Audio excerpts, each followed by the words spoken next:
Welcome to the Deep Dive. We bring you concise, impactful insights, and today we're diving into the world of global trade, specifically the US-EU tariff situation.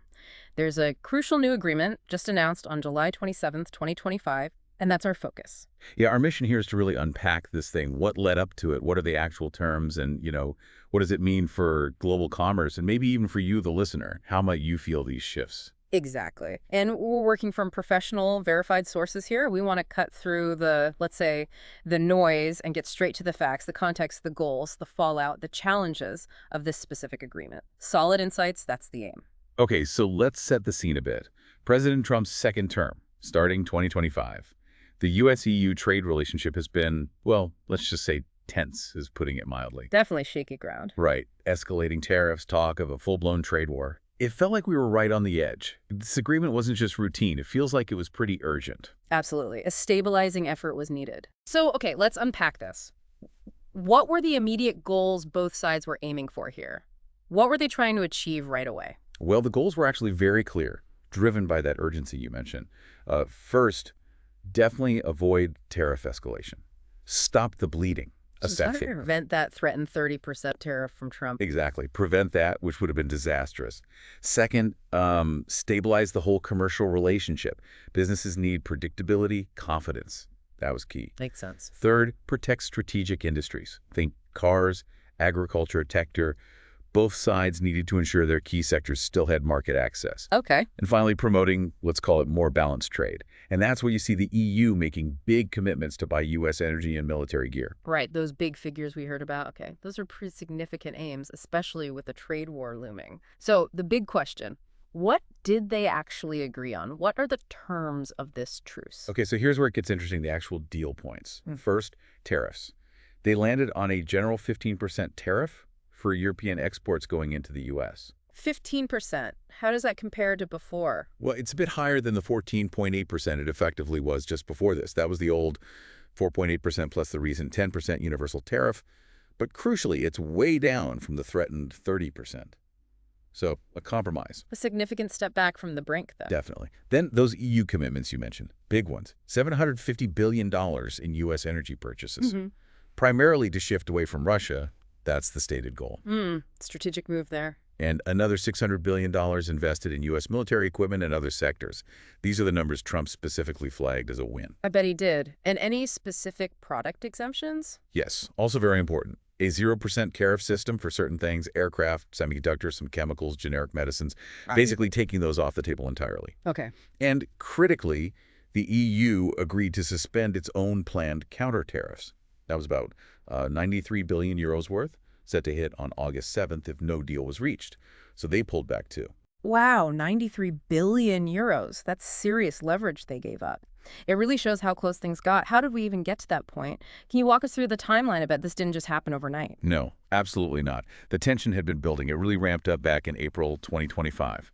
That's when the U.S. hit 184 countries, including the EU, with that universal 10% tariff. Right, I remember that. And for some places, it was even higher, like 20% on certain European goods and, up to 145% on China. Ouch. Then things specifically heated up with the EU. There was this initial tariff truce, which got extended to August 1st.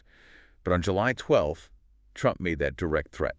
30% tariffs on the EU if no deal by August 1st. That really put the pressure on it. Immense pressure. And the EU wasn't bluffing either. They had two big retaliation packages ready, that 93 billion total you mentioned, targeting things like American cars, planes, machinery, even bourbon whiskey. Classic trade war targets. Exactly. Yeah. And 26 out of 27 EU members had already approved these measures, ready to launch on August 7th if talks failed. So yeah, it was absolutely down to the wire. August 1st deadline. Incredible. Who were the key people sweating it out in those final days? And did they have any kind of blueprint? The main negotiators were EU Trade Commissioner Maros Sefcovic and U.S. Commerce Secretary Howard Lutnick. Lots of intense talks, technical and political contacts daily, apparently. High stakes. Very. And interestingly, they did have a bit of a model.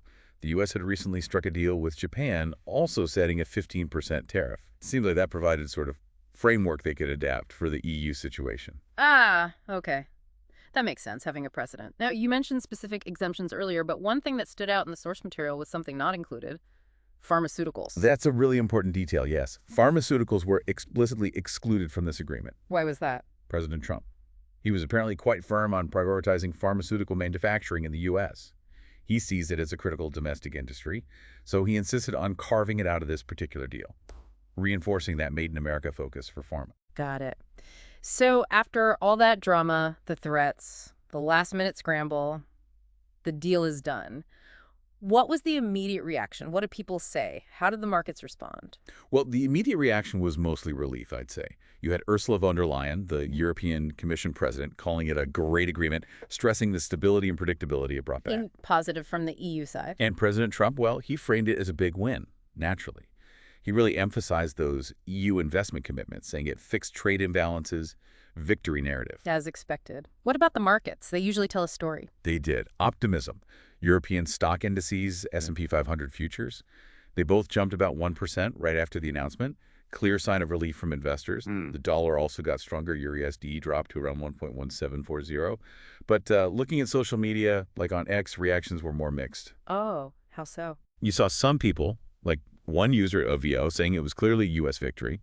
But then others, like at Dodgy DDJ, were questioning why the EU agreed to terms that seemed maybe a bit one-sided, like the 0% tariff for U.S. goods going into the EU in some sectors versus the 15% for EU goods coming here. That is an interesting point. Does it signal a shift in leverage, maybe? Or just how badly the EU wanted to avoid escalation? And thinking about our listeners, how do these massive deals actually affect things on the ground? Let's take Spain as an example. What did it mean there? That's a great question on the dynamics. It probably reflects both things, the immense pressure on the EU, yes, but also maybe a strategic calculation that this was the best possible outcome right now, even with concessions. Pragmatism. Exactly. Now, for Spain, the overall hit isn't huge because only about 5% of their exports actually go to the U.S. Or as always, a but. Right. Specific sectors will feel it. They'll face that 15% tariff. Think Spanish olive oil, that's about €1 billion in exports. Wine, too. And machinery, electrical stuff, another $4 billion in 2024. So U.S. consumers might see prices go up for those specific items. Potentially, yes. That's the direct impact. The Bank of Spain estimated a relatively small hit to Spain's overall GDP, maybe 0.15% short to medium term.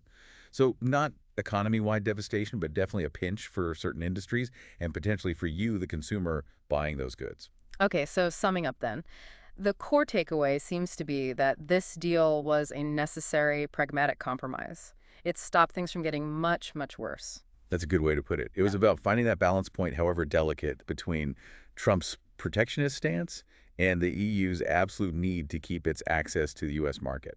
But those EU commitments, the energy and military spending, that's a significant price tag. It really is. It strengthens the economic ties, sure, but it's a major strategic and financial commitment from the EU, made under considerable pressure. And the sheer speed of the deal right before the deadline, it just underscores how high the priority was on both sides to avoid that major blow-up. Economic leverage in action, really. So we have this compromise, this uneasy truce. What happens next? What are the hurdles still ahead? What should we be watching for? Right, it's not over. Several challenges remain. First, the details. There's still technical, sectoral specific to be ironed out before August 1st. That could still cause friction. The devil's in the details, as they say. Always. Second, President Trump's unpredictability. The source material points this out. His track record means stability isn't guaranteed long-term. That's just a factor now. An ongoing variable. Indeed. Third, potential backlash within the EU. Some countries, like France, apparently wanted a tougher line against the U.S., so internal EU politics could still play a role. Okay. Fourth, diversification. This whole episode is a reminder for the EU and countries like Spain that they need to push harder on finding other markets, reducing that reliance on the U.S.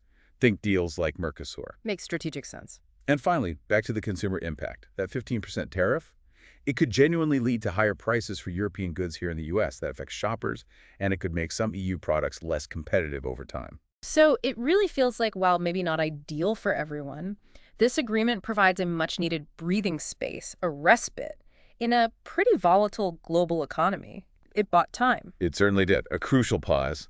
But it makes you wonder. Yeah. Given how fast this happened, this pragmatic, high-stakes, down-to-the-wire deal, how might these kinds of last-minute agreements shape international trade talks in the future? What does it tell you, the listener, about that constant balancing act between national economic interest and global stability in our interconnected world? Always seems to come down to the 11th hour, doesn't it?